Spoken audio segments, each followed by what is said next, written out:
Hello నమస్తే friends, welcome to Deviji channel. ఈరోజు మేము ఊరి నుంచి అయితే ఇలా వచ్చినాము ఫ్రెండ్స్.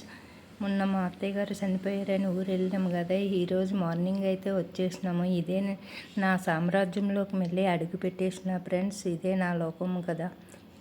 చూడండి, నా మొక్కలు నాకు స్వాగతం పలుకుతున్నట్టు అనిపిస్తున్నాయి కదా. మనం ఎక్కడికి వెళ్ళినా కానీ వాళ్ళు ఎంత పంచి పరిమాణాలు పెట్టినా కానీ మనకు మాత్రం మన ఇంటికి వచ్చి గంజి వేసుకుని తిన్నా కూడా చాలా ఆనందం కలుగుతుంది కదా ఫ్రెండ్స్. మన ఇంట్లో ఉండే ఏమి లేకపోయినా సరే మన ఇంట్లో ఉన్న గంజి నీళ్ళతో తిన్నా సరే ఆ తృప్తే వేరేగా ఉంటుంది కదా ఫ్రెండ్స్. మళ్ళీ నేను నా ప్రపంచంలోకి వచ్చేసిన అని అనిపిస్తుంది ఫ్రెండ్స్. ఈ మొక్కలైతే నాకు మళ్ళీ స్వాగతం పలుకుతున్నాయి అన్నట్టు అనిపిస్తుంది ఫ్రెండ్స్. మరి మీకు ఎలా అనిపిస్తుంది ఫ్రెండ్స్? మీరు కూడా నాలానే ఫీల్ అవుతారా? నేను ఎక్కడికి వెళ్ళినా కానీ వాళ్ళు ఎంత పెట్టినా కూడా నేను అక్కడ ఉండలేకపోతాను. నా ఇంట్లో నేనైతే నాకు హాయిగా అనిపిస్తుంది. మీకు కూడా అలానే అనిపిస్తుందా ఫ్రెండ్స్? చూడండి, నా మొక్కలు ఇలా కొన్ని అయితే కొంచెం వాడిపోయినట్టు అనిపించినాయి, కానీ మా బాబు బాగానే నీళ్ళు అయ్యి పోసిండు. ఇక్కడ వచ్చినాక అన్ని మొక్కలు చనిపోయినాయి కదా, ఇంకా లాస్ట్ అయిపోతున్నాయి. ఇవి మళ్ళీ తీసుకొచ్చి పెట్టాలి. ఇప్పుడు వర్షాలు పడుతున్నాయి కదా. ఇదిగో ఈ శంఖం పువ్వులు అయితే మళ్ళీ వచ్చినాయి. అన్నీ చనిపోతాయి అనుకున్నా కానీ మా బాబు నీళ్లు పోసిండు. నీళ్లు పోస్తే ఇంకా అప్పుడైతే అన్ని పువ్వులు వచ్చినాయి వీటికి. నేను వెళ్ళేటప్పటికి పువ్వులు రాలేదు, చిన్నగా ఉంది కదా. ఇగో మొక్కలు అయితే ఇలా అయినాయి. ఇది నేను వెళ్ళేటప్పటికి చిన్నగా ఉండేది, ఇప్పుడు చూడండి ఇలా తీగులన్నీ పైకి వరకు పాకిరేసినాయి. వీటికి పెద్ద పెద్ద కొమ్మలతోటి ఇలా అయిపోయినాయి. ఇది బచ్చల కూర అండి, తీగ బచ్చలి. ఇది చూడండి, మనీ ప్లాంట్ అయితే అలానే ఉంది. ఆకులు అయితే ముడుచుకుపోయినట్టు వస్తున్నాయి. ఇక్కడ సూర్యరశ్మి అంతగా తగలదు కదా బాల్కనీకి. మొక్కలు అయితే ఇలా ఉన్నాయి.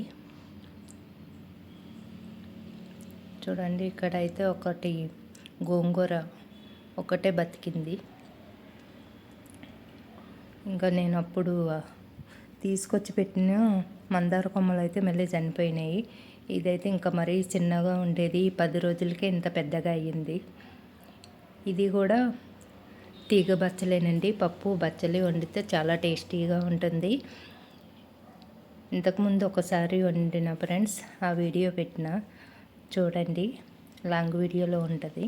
మళ్ళీ కూడా ఒకసారి మీకు వీడియో చేసి పెడతా చూడండి. ఇది చాలా టేస్టీగా ఉంటుంది. ఓన్లీ పప్పు మాత్రమే వేసుకుంటారు బచ్చలతోటి. ఇదేమో కలబంద చెట్టు, బరువు ఎక్కువైపోయి వాలిపోతుంది. దీనికి ఏదైనా సపోర్ట్ పెట్టాలి. దానికి మొత్తం పక్క కొరిగిపోతుంది. సరే, ఇప్పుడే వచ్చినాము కదా, ఇంకా ఒక 2 days అయినాక కొంచెం నిమ్మలంగా మొక్కలన్నీ చూసుకోవాలి. చూడండి, మందార కొమ్మలు ఇవైతే చిగురు వచ్చినాయి. ఏదో ఒక 10 పెట్టినా అందులో ఒక 2 బతికినా చాలు. ఇది నిమ్మ చెట్టు. ఇంకా ఇగో ఇవి ఇప్పుడు తీసుకొచ్చి పెట్టినా అనమాట. ఇది తమలపాకు చెట్టు, ఒకటి చనిపోయింది, ఒకటి ఇంకా అలానే ఆకులు ముడతలు వస్తున్నాయి. ఇంకా ఇందులో అయితే ఒకటి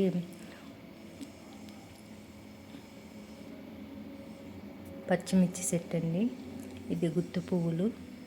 ఇది కూడా ఇక్కడ పచ్చిమిర్చి చెట్టు, పువ్వులు వచ్చినాయి. ఇది గుత్తు పువ్వుల కొమ్మ.